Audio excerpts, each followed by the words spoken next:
بسم اللہ الرحمن الرحیم صلی اللہ علیہ نبی الامی وآلہ صلی اللہ علیہ وسلم صلاۃ و سلام علیک یا رسول اللہ اکلت ہیلت انت وسیلت درکنی یا سیدی یا رسول اللہ صلی اللہ علیہ وسلم۔ درود ثقافت میں نے پڑھا، آپ نے سنا۔ اللہ تعالیٰ ہمیں پڑھنے سننے کی توفیق دے اور اس کی فضل و برکات سے نوازے۔ آپ دیکھ رہے ہیں میرے یوٹیوب چینل اور میں ہوں آپ کا میزبان ملک شکیل احمد آوان۔ میری آپ سے درخواست ہوتی ہے کہ اگر آپ میرے چینل پہ نئے ہیں تو میرے چینل کو سبسکرائب کر لیں، بیل آئیکن کو ضرور پریس کریں تاکہ میری نئی ویڈیوز آپ تک بر وقت پہنچ سکیں، اور کمنٹ سیکشن میں کمنٹ کا آپ کا انتظار رہتا ہے مجھے، کیونکہ آپ کے کمنٹس سے میری حوصلہ افزائی ہوتی ہے، مجھے رہنمائی ملتی ہے۔ عبداللہ پور ایک علاقہ ہے سندھ کا۔ میں عرض کرنا چاہتا ہوں کہ میرا کسی صوبائی حکومت یا کسی صوبے یا کسی علاقے کے پہ یا اس کی انتظامیہ کو نشانہ بنانا، تنقید کرنا ہرگز جو ہے نا وہ مقصد نہیں ہوتا۔ مقصد یہ ہوتا ہے کہ جس علاقے میں، جس صوبے میں، جس شہر میں کوئی جگہ واقع ہوتی ہے یا جہاں پہ کوئی ایسا ہوتا ہے، وقوع ہوتا ہے، تو اس کو میں ہائی لائٹ کرتا ہوں تاکہ نشاندہی ہو سکے کہ یہ کون سے علاقے میں آتا ہے اور وہاں پہ کون سی انتظامیہ کیا کر رہی ہے۔ بات یہ ہے کہ یہ جس کا میں ذکر کر رہا ہوں عبداللہ پور، وہاں پہ گورنمنٹ سکول ہے، گورنمنٹ ہائی سکول ہے۔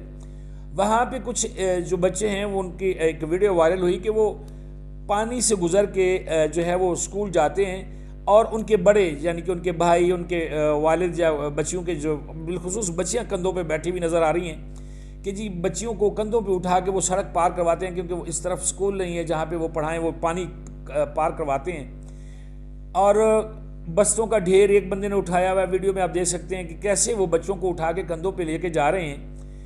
پانی کافی گہرا ہے۔ مان جاتے ہیں کہ اس وقت موسم جو ہے وہ گرم ہوگا جب یہ ویڈیو بنائی ہوگی، کیونکہ جوان نے قمیض بھی اتارا ہوا ہے، لیکن ہو سکتا ہے کہ بھیگنے کی وجہ سے اتارا ہو۔ بہرحال وہ گرمیوں کا موسم لگتا ہے، کیونکہ اس میں بچوں نے سویٹرز وغیرہ بھی نہیں پہنے ہوئے، کوئی جرسی نہیں پہنی ہوئی ہے، لیکن سردیاں بھی تو آتی ہوں گی، یہاں سے پانی میں سے گزرنا ہوتا ہوگا اور اسی طرح سے گزارنا ہوتا ہوگا۔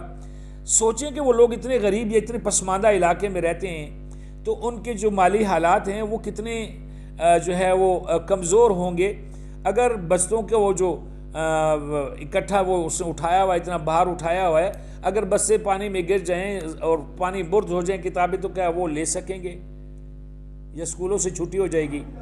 کیا یہ بچے جو ہیں وہ پانی میں، اگر کوئی بچہ گر جاتا ہے، بچی گر جاتی ہے، اس کے کپڑے بھیگ جاتے ہیں، خراب ہو جائیں، گندے ہو جائیں، تو کیا وہ کلاس لے پائے گی؟ یہ تو ایک چھوٹی سی بات ہے۔ بات یہ ہے کہ وہاں پہ بچوں کو کراس کرنے کے لیے پل ہونا چاہیے، اسکول جانے کے لیے سڑک سامنے نظر آ رہی ہے۔ اس علاقے میں بے حس لوگوں کی حکومت ہے، یا بے حس لوگوں کے وہاں پہ چودراہٹ چل رہی ہے؟ کیا کہ اس علاقے کا کونسلر، چیئرمین ایسا نہیں ہے؟ وہاں کا کوئی ایم پی نہیں ہے؟ کیا سب ضمیر فروش ہیں؟ ان کے بچے نہیں ہیں؟ ان کو نظر نہیں آتا، ان کو دکھائی نہیں دیتا، وہ ہمدرد نہیں ہے، انسان نہیں ہے؟ یا اس علاقے کے لوگوں کو انسان نہیں سمجھتے ہیں؟ انسانوں میں تو تحریک پیدا کی جاتی ہے۔ ہمارے نبی نے اکیلے نے، سرور کائنات نے اکیلے نے تحریک شروع کی، اور آج اتنا بڑا مذہب جو ہے اسلام دنیا کے نقشے پہ ہے۔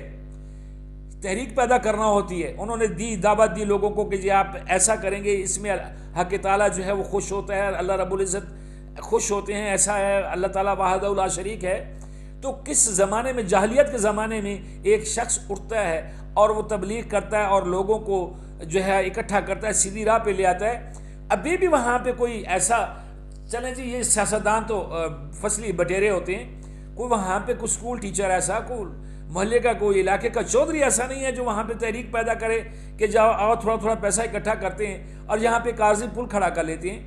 گجرانوالا کا علاقہ ہے، وہ وہاں پہ ایک چھچھر والی نہر ہے، اس پہ بہت ساری جگہوں پہ پل بنے ہوئے، لیکن وہاں پہ میں نے دیکھا تھا کہ وہاں پہ بیڑے سے لوگ آر پار ہوتے ہیں، طلباء طالبات بھی وہاں پہ جاتے ہیں، نہر کے اس طرف بھی جاتے ہیں، اس طرف بھی آتے ہیں، کیونکہ وہاں پہ رش زیادہ ہے، تو وہ بجائے اس کے کہ لوگ جائیں دور جو ہے سفر کر کے پل کراس کریں، وہ بیڑے کی مدد سے پار کر لیتے ہیں۔ بیڑا ایک کشتی نما مطلب بڑی کشتی ہوتی ہے، اور اس کو انہوں نے اوپر رسا باندھا ہوا، اور رسے پکڑ کے وہ ادھر کشتی والا جو ہے ادھر لے جاتا ہے، دوسری طرف پھر واپس لے آتا ہے۔ ایسا بھی تو وہاں پہ ہو سکتا ہے، لیکن کون کرے گا جب ایک جگہ پہ رہنے والے لوگوں کو شعور دینے والا کوئی نہیں ہوگا؟ ان کے اندر خود شعور آنے سے رہا۔ اگر ان کے اندر خود شعور ہو تو وہ بھی کچھ کوشش کریں، لیکن بچوں کے مستقبل کے لیے میں نے آپ کو اپنے پروگراموں میں خیبر پختونخوا کے کچھ علاقوں کی، پنجاب کے علاقے کی اور یہ اس طرح کی ویڈیوز دکھائی ہیں کہ بچے گندے نالوں میں سے اور پہاڑی رستوں میں سے کیسے جاتے ہیں، ڈولیوں میں بیٹھ کے کیسے جاتے ہیں۔ تو یہ اللہ تعالیٰ جو ہے وہ آپ کو ہدایت دے، ہمارے کرتا دھرتا لوگوں کو ہدایت دے۔ تو یہ کوئی اتنا بڑا کام نہیں ہے، یہ کام ہو سکتا ہے، یہ کوئی کام مشکل نہیں ہے، لیکن اگر آپ میرا ساتھ دیں گے، میری آواز میں آواز ملائیں گے اور بڑوں تک یہ آواز پہنچے گی تو شاید یہ عمل رک جائے اور اس میں کچھ بہتری آ جائے۔ بہت سارا خیال رکھیے گا اپنا بھی، اپنے چینل کا بھی۔ اللہ تعالیٰ ہم سب کا حامی و ناصر ہو۔